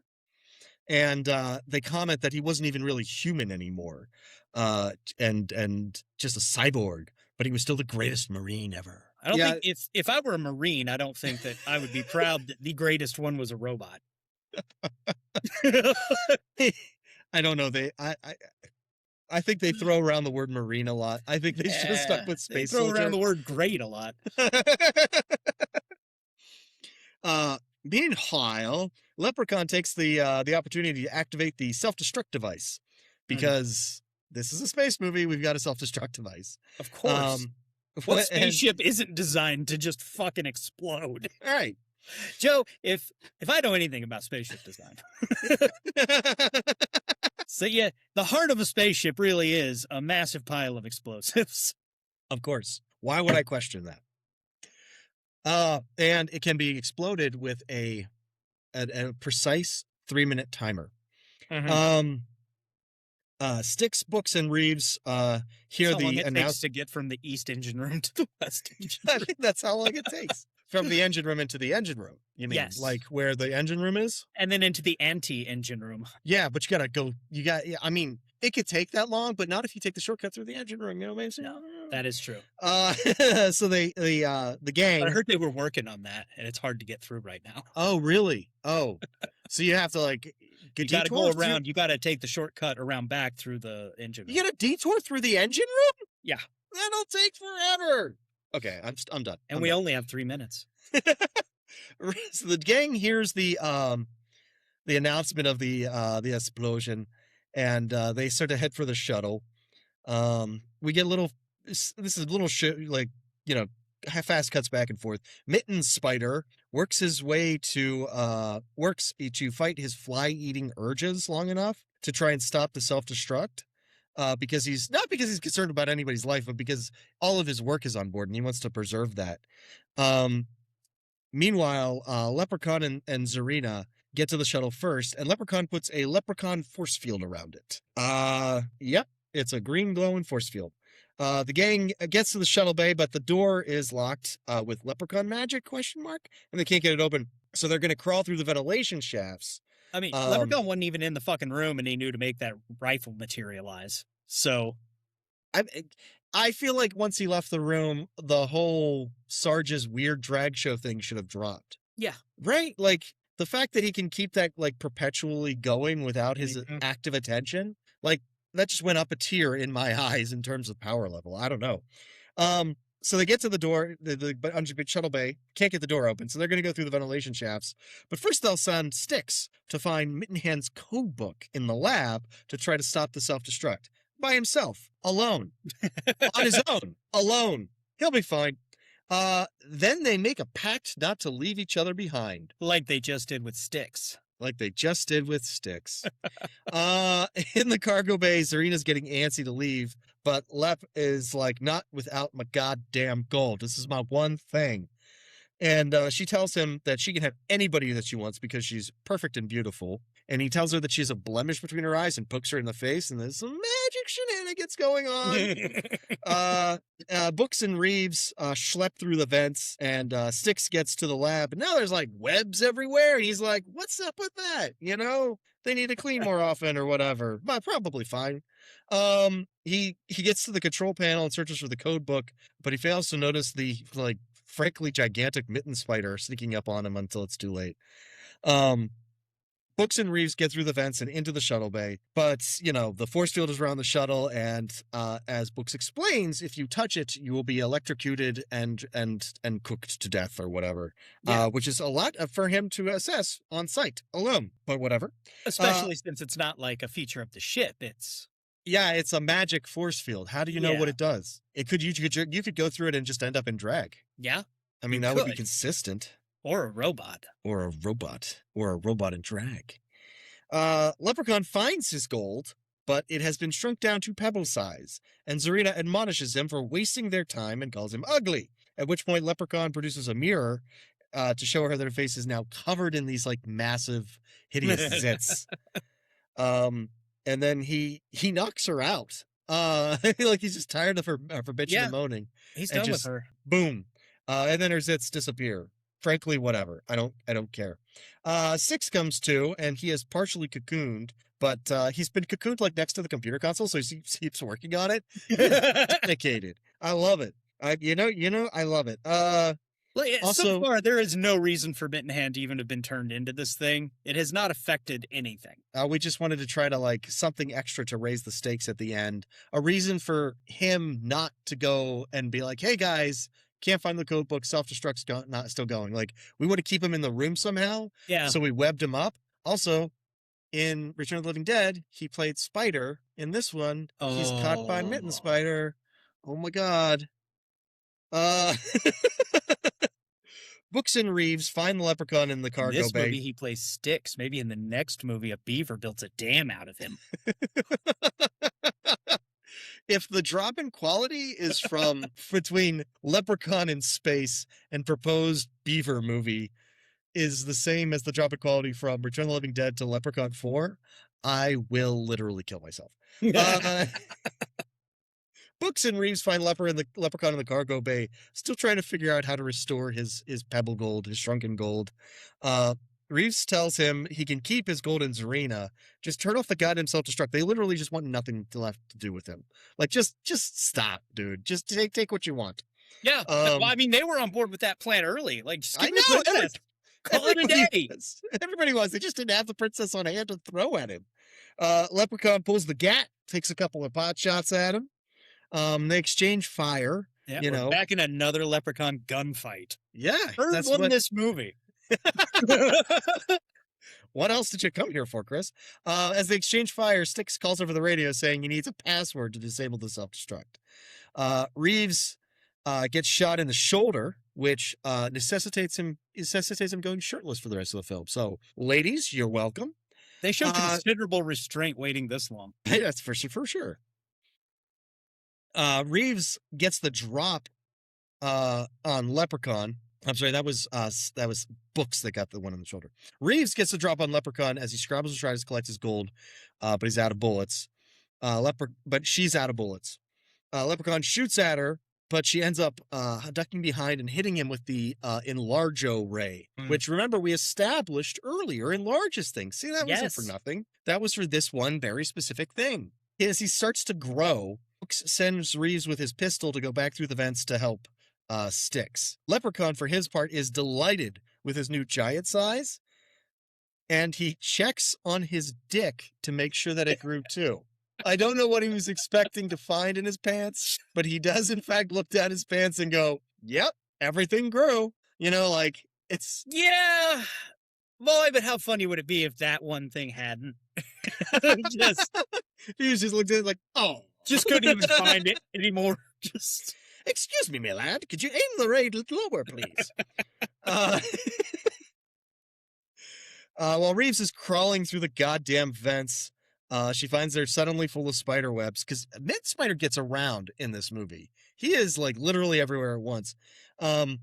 Books shoots at Leprechaun, but he's grown too large for his gun to even affect. So he just, like, throws the gun and starts, like, hiding around, like, cargo containers and stuff. Mitten Spider tries to grab Reeves in the vents, but she shoots at him, and he leaves her alone. And then the giant Lep stalks around the cargo bay, while Styx is still badly in need of a password. And Mitten Spider, he pops into the vents and grabs Reeves' pants, rips them off of her, and eats them. And I mean, like, okay, that's a thing that happens in this movie. Yeah. Honestly, they showed considerable restraint waiting this long. It's true. I love this, that the IMDb like plot synopsis, which is always where I start with my notes, is like horrifyingly short on this movie. It is literally 3 paragraphs. No one wanted to take the time. But I did. I fucking did. But they make mention of the fact of this happening and then say that she has to spend the rest of the movie in a t-shirt and just panties, much to her like sexual humiliation. It's a weird movie. Edit IMDb. Can you go put what you did? You just put your notes in there and replace that. It's a weird movie to masturbate to, Chris. I'm just saying.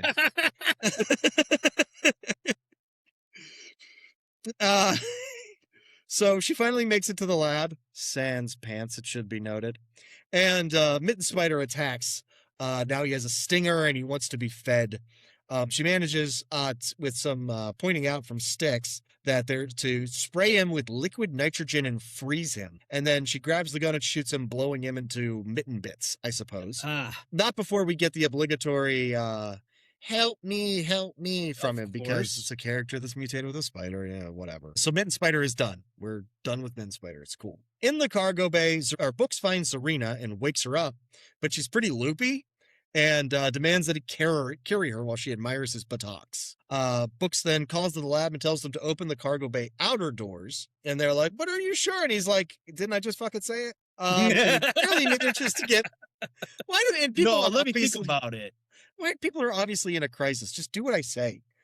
He barely manages to get Zarina out of the cargo bay just before giant Lep attacks. But Zarina passes out again. I'm pretty sure she has a concussion, and very sure you should not just let her stay unconscious like that. But he runs off while she snores. They get the cargo bay doors open, and Zarina wakes up just in time to watch delightedly as giant Lep gets sucked out into the vacuum of space, where he explodes. Yeah. Because of space. Space is deadly to leprechauns, it turns out. You bet you didn't know that. It's like their kryptonite. Space is the opposite of 4-leaf clovers. Yes. Like, it's And the gold. exact opposite. It's true. Books makes It it is to the stick complete absence of 4-leaf clovers and gold. by definition. Yeah. Books makes it back to Styx and Reeves. They're still trying to figure out the damn password. I believe Zarina is just left unconscious to slowly, like, bleed out inside of her head, slumped against a door somewhere. I mean, she That's was kind cool. of a bad guy anyway. She was on his side for long enough. They don't really have to be nice to her. She's definitely not a good guy, that's for sure. So at literally the last second, they remember that when they first met Mittenham face to face, he referred to himself. He had this like metaphor that he was like the Wizard of Oz, except that he actually is a wizard. And they figure out that the password is wizard. And then they type that in, and for some reason, it's in like the weirdest, most handwriting font I have ever seen. Did you catch this? Each letter is a different size, slightly different orientation. It's the weirdest fucking thing. Is it a CAPTCHA? I don't, like... I don't know how I like, missed that. It's like if I tried to write Comic Sans by hand, that's what it looks like. It's very weird. Comic Sans from memory. Right? It's very strange. But it works at the very like I think the computer's literally about to be like 3, 2, 1. Oh, it's turned off. And then it's fine. Because an overloading power core is super easy to just like turn off and stuff. It's fine. It's cool. No, you turn it off. You just turned it off. It's on Reeves, and then it's off. Then we have a weird moment where Reeves kisses Books. That's not weird. I mean, that is weird because their relationship definitely was not at that point in this point in the story, but whatever. No. But it's weird because Styx is immediately like, oh, great for you guys. Like, what are you hoping to happen here, Styx? I mean, he's probably hoping just to be cut out of the webbing, honestly. I mean, touch tips. It's going to be a long ride home. It's going to be a long ride home. Our tips might even touch. They see chunks of giant exploded space leprechaun floating past them, and they crack jokes about him falling apart. And just as they do, his hand floats past and gives them the finger. The end. That's end. That is Leprechaun 4 in space. Yep. It sure is. And now we've seen it, and you never have to see it I again. never have to. Although, I mean, one of these days I will watch all these movies in order. That's the really amazing thing to me about this, as we get into sequelitis and everything, is that the Leprechaun movies there's no connection between movies. No Yeah. reoccurring characters, not even like reoccurring like weaknesses of the Leprechaun. Every movie has It's a just different a new concept. Leprechaun movie, yeah. Yeah, it's just like a totally different concept of what the Leprechaun is, how his powers work, and how to defeat him. Yeah. It's really a strange series in that way. Anyway, sequelitis. Let's Yeah. talk about sequelitis. All right, what do you got? So I wanted to do a direct sequel to Leprechaun in Space, and I thought Planet of the Leprechauns. Okay. So this would be Leprechauns, like the way that Alien was just one alien, but Aliens was a bunch of aliens. This will be Yeah. Leprechauns. Plural. Plural. So we follow a small group of like a rescue type group who are on their way to repair a communications relay at a distant mining planet. You see, I'm trying to put as many layers in there as possible because I Yeah. feel like that's the vibe. Yeah. When they get there, they find that the outpost is mostly completely abandoned, and there's signs of violence. And we get little glimpses of fleeting small creatures, maybe echoes of laughter. Then someone who goes off alone and gets into a whole thing with a leprechaun who tries to use magic to kill them in an overly elaborate way, but only succeeds in injuring them. And so they end up having to run back to the others, and now there's leprechauns like just pouring out of the woodwork, right? Like tons of them. And- like several hundred leprechauns. They end up running, and it's like one guy, it's just Warwick Davis, but like green screened like a bunch of times. Yeah. It's tremendous. They That end is- up That's awesome.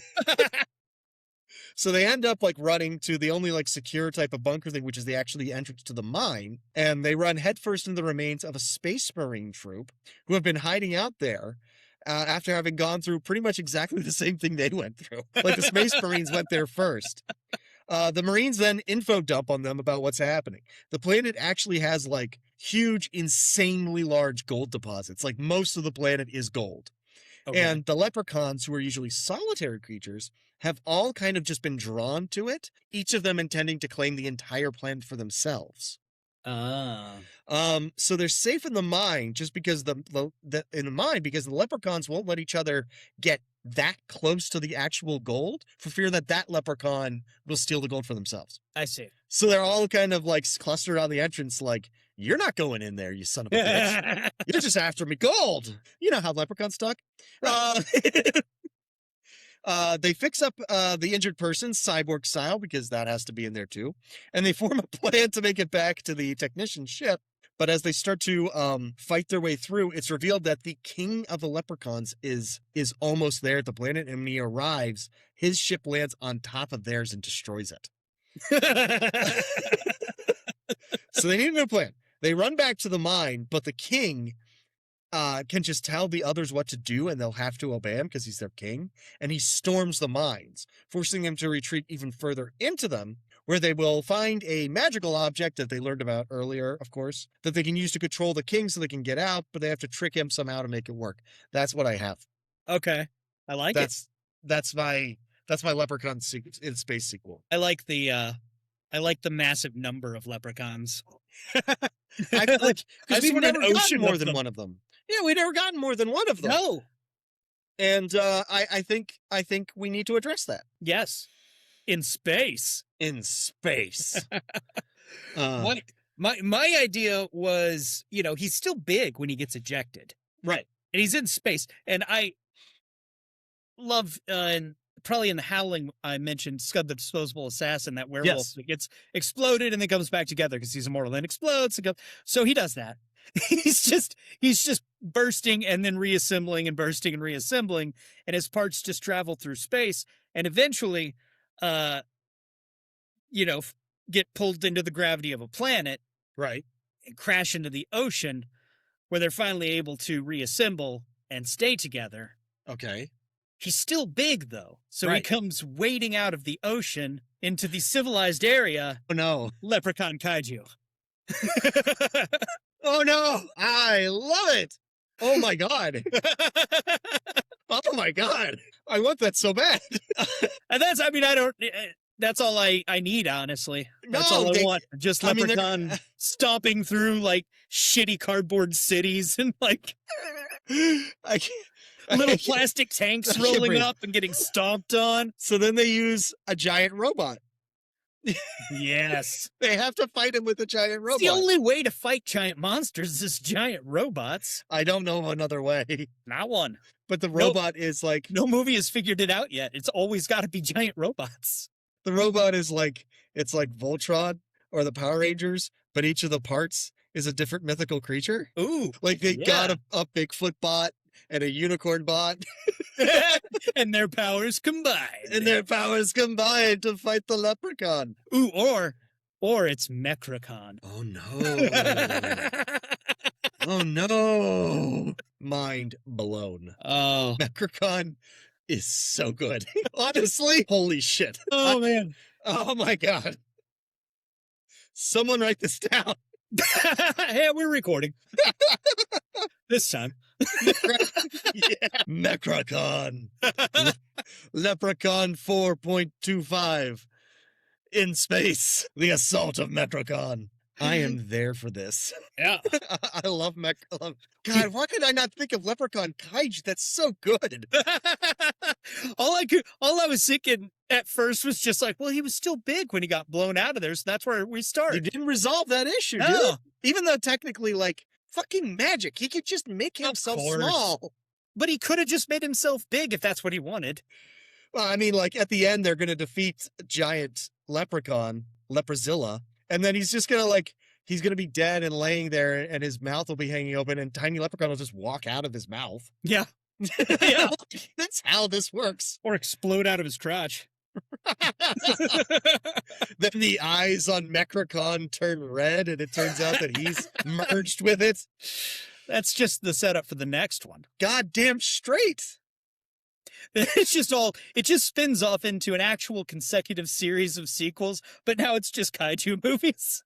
I'm like, I have zero problems with this. Well, I mean, tell me I made a Leprechaun movie wrong. Right? Is it worse than Back to the Hood? Like, no. It's not even worse than Leprechaun 4 in space. Leprechaun 4 in space. So it is, yeah, undoubtedly it is a bad movie. I mean, nobody is going to argue. Fun, though. This would but be a it's great so much one to fun. like get hammered and watch at a party or something, you know? I know that's true because I have done you go. exactly that. It is a very fun movie. It tries. I mean, like you see some of these bad horror movies, and it's like it's trying to be a so bad it's good horror movie, and sometimes it works and sometimes it doesn't. Yeah. This set out to be exactly what it is, and it succeeds in the best possible way. Yeah, but it wasn't, I don't think it was trying to be a so bad it's good. I think it was a, hey, fuck it, this is going to be bad. Let's just work with it. You know? Let's go for broke. Let's go all the Yeah. way. Let's make it insane. And Why then not? maybe she shows her boobs to them. I don't know, because on her planet, it means they're going to die. I don't know. Who cares? Why not? Giant spider monster is going to rip that lady's pants off. So Hey, much to whatever. her sexual frustration. Much to her sexual and humiliation. Yes. It's going to be awful. Such a weird movie. Leprechaun 4 in space. We did it. If you're going to watch one bad movie, Leprechaun movie this St. Patrick's Day, make it Yeah. Leprechaun 3. It's better. Yeah. Oh, and because we can do what we want, nobody's paying us anything. This has inspired a series of in-space horror movies, and so the next thing, Yes. the next thing. is We're going Hellraiser. to, yes, we're going to go to from the fourth Leprechaun movie to the fourth Hellraiser film. Both in Hellraiser- 1996. 1996 Hellraiser Bloodlines. Yeah, Can't wait. Cannot wait. I can't either. Will not wait. Am not going to wait. All right, well, let's get out of here so we can do that one. Absolutely. All right. I have been Joe. And I've been Chris. This has been In the Veins. In the veins. There is nothing to worry about. You're gonna be just fine. Be surprised at the things you find when you go looking. God, it knows I'm here. Clear your minds. It knows what scares you. It has from the very beginning. plunging headfirst into some kind of black void of sheer, utter madness. Be afraid. Be very afraid. It is entitled Naturan de Manto, roughly translated Book of the Dead. You're gonna die up there. We've got to return some videotapes.